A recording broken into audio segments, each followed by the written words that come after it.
Biology basically क्या है। Chapter 1 है फर्स्ट ईयर बायोलॉजी का, चैप्टर 1 है, इसको हम स्टार्ट करेंगे और इसके स्टार्ट में ही वो बायोलॉजी के इंट्रोडक्शन पे बात करता है। तो हम बायोलॉजी के इंट्रोडक्शन को देखते हैं कि बायोलॉजी बेसिकली है क्या।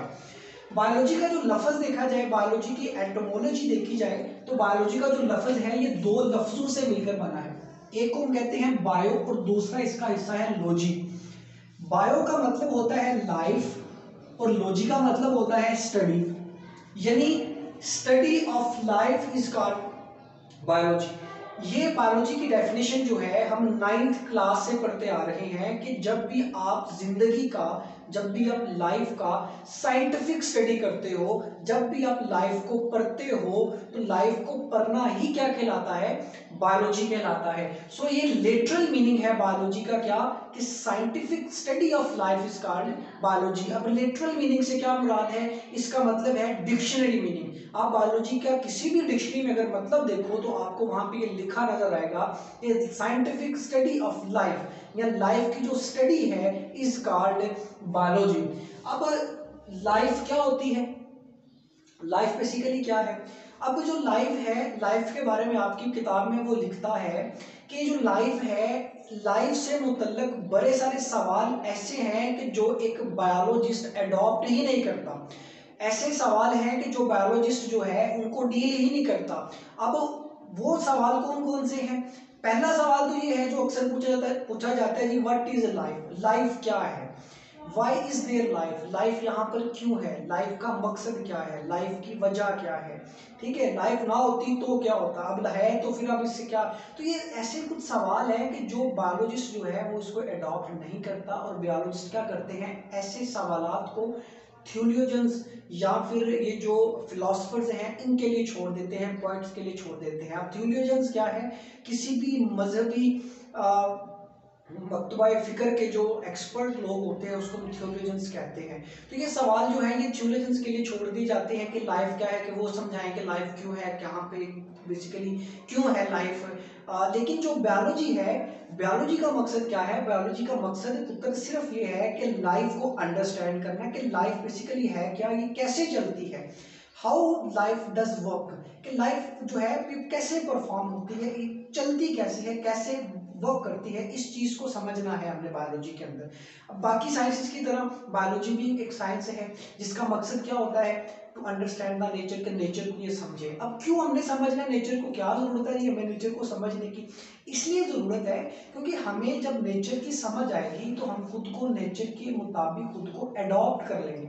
और जब भी हम किसी चीज को खुद को किसी दूसरी चीज के या नेचर के मुताबिक जब हम खुद को अडॉप्ट कर लेंगे तो हमारे लिए जिंदगी को गुजारना क्या हो जाएगा, बड़ा आसान हो जाएगा। सो इंसानों की या जानदारों की जिंदगी को मजीद आसान करने के लिए जो है ये बायोलॉजी हम करते हैं। हम लाइफ की जो है वो साइंटिफिक स्टडी करते हैं ताकि इंसानों की ज़िंदगी को जिस कदर हो सके हम हम क्या करें, उसको आसान करें, इसको इजी बनाएं। ठीक है जी। इसके बाद जो है बायोलॉजिस्ट है। बायोलॉजिस्ट क्या होते हैं जी, बायोलॉजिस्ट हम कहते हैं स्पेशलिस्ट ऑफ बायोलॉजी, के बायोलॉजी का वो स्पेशलिस्ट बंदा जो जनाब बायोलॉजी को जानता है, या आप कह लेंगे a scientist who studies biology is called a biologist. इसके बाद बायोलॉजी में हम क्या करते हैं, क्या है, मैंने शुरू में बताया कि बायोलॉजी में हम क्या करते हैं, लिविंग ऑर्गेनिज्म यानी लाइफ की हम स्टडी करते हैं। अब लाइफ किनकी होती है, लिविंग ऑर्गेनिजम्स की होती है।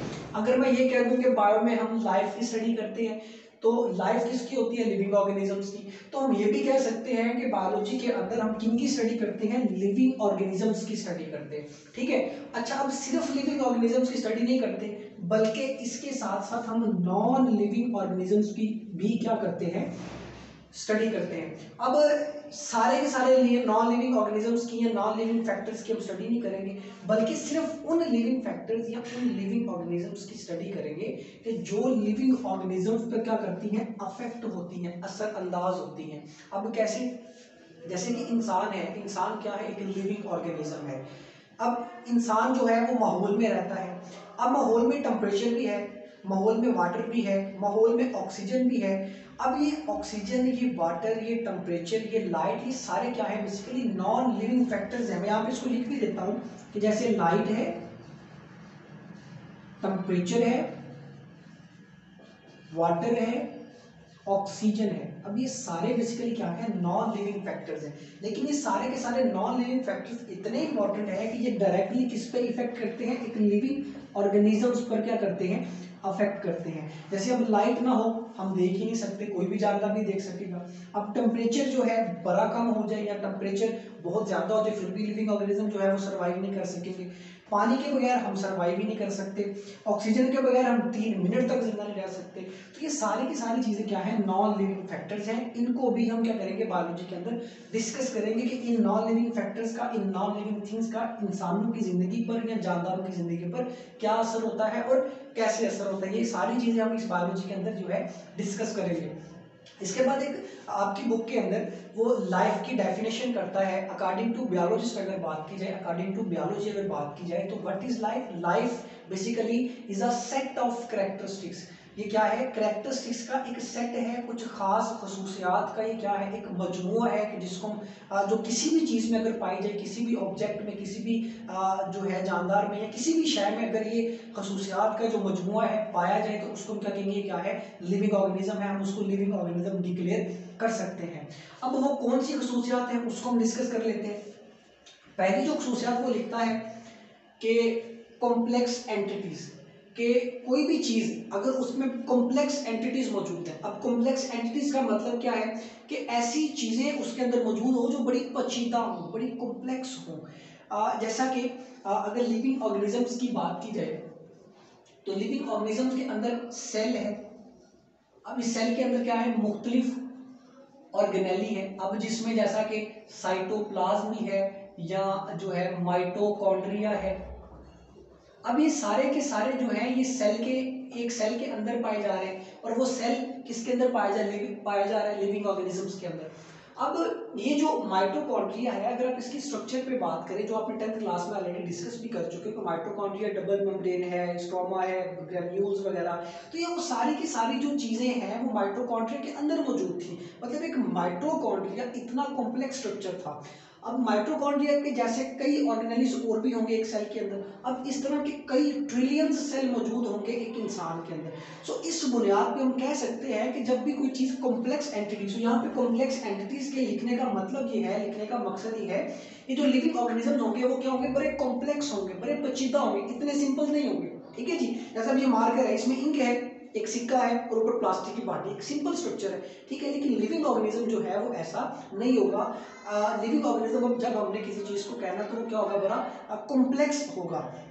नंबर 2 जो करेक्ट, अच्छा सिर्फ इस बुनियाद पे हमने नहीं कह देना कि ये लिविंग ऑर्गेनिज्म है, बल्कि सारी की सारी कैरेक्टरिस्टिक्स होने, मतलब मेजॉरिटी ऑफ कैरेक्टरिस्टिक्स में होनी चाहिए। या आप यूँ कह लें कि तकरीबन ये सारी जो है कैरेक्टरिस्टिक्स अगर किसी चीज में होंगी तब हम उसको लिविंग ऑर्गेनिज्म कहेंगे, बल्कि एक या दो खसूसियात की बुनियाद पर हम किसी भी चीज को लिविंग ऑर्गेनिज्म डिक्लेयर नहीं करेंगे। अच्छा जी, नंबर 2 कैरेक्टरिस्टिक्स है हमारे पास हाईली ऑर्गेनाइज्ड। ये जो लिविंग ऑर्गेनिजम्स की बॉडी है, ये लिविंग ऑर्गेनिजम्स हैं, ये क्या होंगे, हाईली ऑर्गेनाइज्ड होंगे। हाईली ऑर्गेनाइज्ड का मतलब ये है कि जैसे अब आपके सामने मैं खड़ा हूँ, आपको एक लेक्चर डिलीवर कर रहा हूँ, तो ये लेक्चर को डिलीवर करना, मेरे लेक्चर को डिलीवर करने में अब मेरा ब्रेन भी है, मेरी आइज भी काम कर रही है, मेरे हाथ भी काम कर रहे हैं, मेरी टांगे भी काम कर रही हैं, और ये सारे के सारे जो चीज़ें हैं ये आपस में मिल के काम कर रही है, एक ऑर्गेनाइज तरीके से मिलकर काम कर रही है। सो इसी बुनियाद पर वो लिखता है कि जो लिविंग ऑर्गेनिजम्स हैं वो जितने भी हैं वो क्या है, दे आर हाईली ऑर्गेनाइज्ड। वो क्या है, हाईली ऑर्गेनाइज्ड है, उनके अंदर जितने भी अच्छा ऑर्गेनाइज्ड लफ्ज निकला है ऑर्गेनाइजेशन से। ऑर्गेनाइजेशन क्या होती है कि working of different parts of the body in coordination, कि बॉडी के मुख्तलिफ हिस्सों का कोऑर्डिनेशन में काम करना क्या कहलाता है, ऑर्गेनाइजेशन कहलाती है। अब ऑर्गेनाइजेशन से ही लफ्ज निकला ऑर्गेनाइज, यानी कि इंसानों की बॉडी या जानदारों की जो बॉडी है वो क्या है, हाईली ऑर्गेनाइज्ड है। अब हम, मेरी आंखें, मेरा ब्रेन, मेरी बॉडी के डिफरेंट पार्ट्स, मेरी टांगे जो है, ये सारे के सारे जो है एक कोऑर्डिनेशन से काम कर रही हैं। इस वजह से, और उसके बाद जाके ये मुमकिन है कि मैं आपको एक लेक्चर डिलीवर कर सकूं। इसी बुनियाद पर हम कहते हैं कि जो लिविंग ऑर्गेनिजम्स हैं ये क्या है, हाईली ऑर्गेनाइज्ड होंगे, यानी इनके अंदर जितने भी फंक्शंस परफॉर्म होंगे वो बहुत ही कोऑपरेटेड होंगे, वेल मैनेज्ड होंगे एंड वेल ऑर्गेनाइज्ड होंगे। ठीक है जी, इसके बाद थर्ड प्रॉपर्टी है contain one or more cell, जैसा कि हमने 9th में भी ये बात डिस्कस की थी कि जो लिविंग ऑर्गेनिजम्स हैं वो किससे बनते हैं, सेल से मिलकर बनते हैं। ठीक है जी। अब एक चीज याद रखिएगा, सेल थ्योरी का भी ये पास्टुलेट था बकायदा तौर पर कि जो लिविंग ऑर्गेनिजम्स हैं वो बनते तो सेल से हैं, लेकिन अब उसमें एक सेल भी मौजूद हो सकता है या पूरा का पूरा एक सेल ही जो है वो जानदार होता है जिसको यूनिसेलुलर भी कहते हैं, या फिर उसमें एक से ज्यादा सेल्स होंगे। ठीक है। सो किसी चीज को अगर हमें लिविंग ऑर्गेनिज्म कहना है तो हमें उसको उसमें ये देख लेना है कि आया कि उसमें सेल्स मौजूद हैं। अब सेल या तो एक भी हो सकते हैं या फिर ज्यादा भी हो सकते हैं। ठीक है जी, बड़ा सिंपल सा पॉइंट है। इसके बाद है they can acquire and use energy, वो एनर्जी को एक्वायर कर सकते हो, ले सकते हो, उसको इस्तेमाल भी कर सकते हो। ठीक है। लिविंग ऑर्गेनिजम्स की बात की जाए, हम ग्लूकोज खाते हैं, हम फूड लेते हैं, हम फूड क्यों लेते हैं, बिकॉज वी नीड एनर्जी, हमें एनर्जी चाहिए। अब एनर्जी को हम वाईफाई से डाउनलोड नहीं कर सकते, हम एनर्जी को कहाँ से लेंगे, फूड से लेंगे। अब फूड हम खाते हैं, उसका मतलब है कि दे कैन एक्वायर, वो हम फूड को एक्वायर कर रहे हैं, हम ग्लूकोज को एक्वायर कर रहे हैं। ठीक है। और फिर उसको हम यूज करते हैं, क्या करते हैं, इस्तेमाल करते हैं, किस चीज में, एनर्जी को बनाने में, एनर्जी लेने में हम उस फूड को क्या करते हैं, इस्तेमाल करते हैं। आप सबको पता है रेस्पिरेशन का जो प्रोसेस है, मैं यहाँ पे उसकी इक्वेशन भी लिख देता हूँ। ये मेरे पास जो है फोटोसिंथेसिस का प्रोसेस आपको याद होगा कि कार्बन डाइऑक्साइड थी, 7 ऑक्सीजन होती है और क्या बनता है, ग्लूकोज का एक मॉलिक्यूल बनता है, प्लस इसमें क्या बनती है, जो है इसमें ऑक्सीजन बनती है, सॉरी यहाँ पे कार्बन डाइऑक्साइड है, ऑक्सीजन है, और यहाँ पे होती है लाइट और वाटर होता है। ठीक है। ये 3 चीजें जो थी फोटोसिंथेसिस में हमें चाहिए, उन तीनों चीजों से मिलकर क्या बनता है, ग्लूकोज बनता है और ऑक्सीजन बनती है। ठीक है। ये है प्रोसेस फोटोसिंथेसिस का जो ऑटोट्रॉफ्स के अंदर होता है। इसी का अगर रिवर्स देखा जाए तो इसको हम कहते हैं रेस्पिरेशन, जिसमें हम ग्लूकोज की जो है एरोबिक रेस्पिरेशन करते हैं ऑक्सीजन की मौजूदगी में, या हम जो बाहर से ऑक्सीजन लेते हैं वो बेसिकली हम किस लिए ले रहे हैं, इस ग्लूकोज को तोड़ने के लिए ले रहे हैं। इस ऑक्सीजन को लेकर हम इस ग्लूकोज को तोड़ते हैं, इस ग्लूकोज से क्या बनती है, कार्बन डाइऑक्साइड बनती है, वाटर बनती है, प्लस क्या बनता है, एनर्जी बनती है। ठीक है जी। सो इस एनर्जी को वो जो बनती है उसको क्या करता है लिविंग ऑर्गेनिज्म अपनी डिफरेंट एक्टिविटीज के अंदर इस्तेमाल कर लेता है। सो ये हो गया प्रोसेस, ये पॉइंट भी क्लियर हो गया। इसके बाद नेक्स्ट पॉइंट है they can carry and control numerous chemical reaction. कहते हैं लिविंग ऑर्गेनिज्म की जो बॉडी है वो बहुत सारे रिएक्शन को कैरी कर सकती है, बहुत सारे रिएक्शंस को परफॉर्म कर सकती है, and control numerous chemical reaction, और वो जो रिएक्शन को परफॉर्म कर रही है उसको कंट्रोल भी कर सकती है जी। जैसा कि अब ये रिएक्शन ही है, अब इस तरह के एक रिएक्शन मैंने डिस्कस किया, इस तरह लिविंग ऑर्गेनिजम्स की बॉडीज के अंदर हजारों केमिकल रिएक्शंस होते हैं। अब वो सारे के सारे जितने भी केमिकल रिएक्शंस हैं लिविंग ऑर्गेनिज्म क्या करते हैं, उनको कैरी भी करते हैं, कैरी करने के साथ साथ उनको कंट्रोल भी करते हैं। ठीक है जी। अच्छा वेरी सॉरी, ये जो आवाज है मैं इसका कुछ नहीं कर सकता।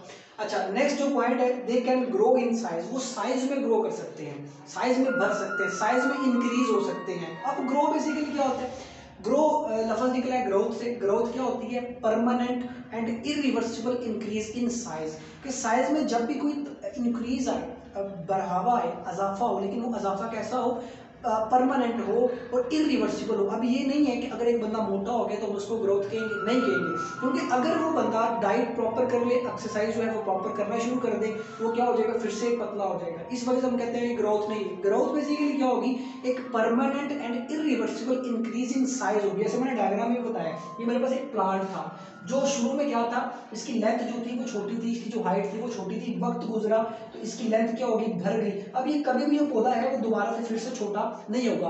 बेबी जो है वो पैदा होता है, छोटा सा होता है, वक्त के साथ साथ उस बेबी की जो है हाइट बढ़ती रहती है। अब ऐसा नहीं होता कि 15 साल बाद अगर बेबी की हाइट जो है वो 5 फुट या 6 फुट हुई है तो अगले साल वो दोबारा से 1 फुट का हो जाएगा, ऐसा नहीं होता। ठीक है। ये permanent and irreversible increase in size होती है, इसको हम ग्रोथ कहते हैं। तो लिविंग ऑर्गेनिज्म क्या करते हैं, ग्रोथ कर सकते हैं, they grow in size. Next point है दे कैन प्रोड्यूस ऑफस्प्रिंग, वो अपने जो है ऑफस्प्रिंग्स को पैदा करते हैं, बच्चे पैदा कर सकते हैं, औलाद को पैदा कर सकते हैं, which are similar to them, जो उन्हीं से क्या है, सिमिलर है। अब इसका क्या मतलब है, अब जैसे हाथी का बच्चा हाथी होगा, घोड़े का बच्चा घोड़ा होगा, इसी तरह जो बिल्ली है, बिल्ली का बच्चा जो है वो बिल्ली ही होगी, शेर का बच्चा शेर होगा, इसी तरह जो है इंसानों के जो बच्चे होंगे वो भी क्या होंगे, इंसान होंगे। तो इसी बुनियाद पर कहते हैं कि दे कैन प्रोड्यूस ऑफस्प्रिंग, वो ऑफस्प्रिंग को पैदा करेंगे, but they are similar to them, वो उनसे क्या होंगे, सिमिलर होंगे, मिलते जुलते होंगे, एग्जैक्टली सेम नहीं होंगे, बल्कि क्या होंगे, सिमिलर होंगे। जैसे we are similar to our parents. ठीक है जी। इसके बाद लास्ट पॉइंट है कि दे हैव जेनेटिक प्रोग्राम, के लिविंग ऑर्गेनिजम्स की बॉडीज के अंदर क्या है, जेनेटिक प्रोग्राम होगा। अब जेनेटिक प्रोग्राम बेसिकली क्या है कि जैसे दो पेरेंट्स, जेनेटिक प्रोग्राम बेसिकली आप कह सकते हैं जीन्स की जो इंफॉर्मेशन है, ये मैंने एक डीएनए का मॉलिक्यूल बनाया है और डीएनए के अंदर ये बेसिकली क्या है, जीन्स है। अब यही डीएनए जो है मदर के क्रोमोसोम में भी होगा और यही डीएनए जो है फादर के क्रोमोसोम में भी होगा, और जब ये दोनों की मेटिंग होगी तो नेक्स्ट बेबी में भी क्या आएंगे, क्रोमोसोम्स आएंगे और उनके क्रोमोसोम में भी क्या होगा, डीएनए मौजूद होगा, यही डीएनए मौजूद होगा। लेकिन इस डीएनए के अंदर मौजूद है जो जीन्स हैं, असल में इन जीन्स के पास वो इंफॉर्मेशन है कि जिस इंफॉर्मेशन के मुताबिक ये नेक्स्ट बेबी की क्या होगी, फॉर्मेशन होगी। सो ये जीन्स का इन पेरेंट्स से ऑफस्प्रिंग में आना ही क्या कहलाते हैं, सारे के सारे जीन्स को कलेक्टिवली वो क्या नाम दे रहा है, जेनेटिक प्रोग्राम। इस बुनियाद पर वो कहता है कि लिविंग ऑर्गेनिजम्स की बॉडी में क्या होगा, जेनेटिक प्रोग्राम होगा। इट्स मीन के जेनेटिक जीन्स की क्या होगी, एक लार्ज अमाउंट होगी, जीन्स का कॉम्बिनेशन होगा, जिस बुनियाद पर जो है वो लिविंग ऑर्गेनिजम्स की सिंथेसिस होगी। Thank you so much. Next lecture में इंशाल्लाह डिस्कस करेंगे।